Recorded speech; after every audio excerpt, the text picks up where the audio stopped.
Hello जय स्वामीनारायण जय श्री कृष्ण जय माताजी।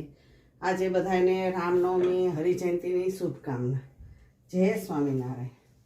आज बनावी फराળી रोटली, सूकी भाजी અને ઢીલી ઢીલી ખીચડી બનાવી। आज સાબુદાણા મોરૈયાની છાશ નાખીને। આમ દહીં છાશ ખાઈ છે ને તો શરદી થઈ જાય છે ઉનાળામાં, એટલે કીધું છાશ નાખીને ખીચડી બનાવી અને તળેલા મરચાં।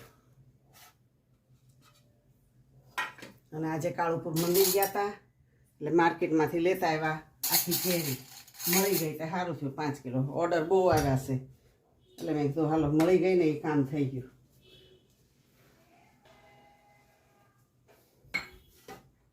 જમો મહારાજ,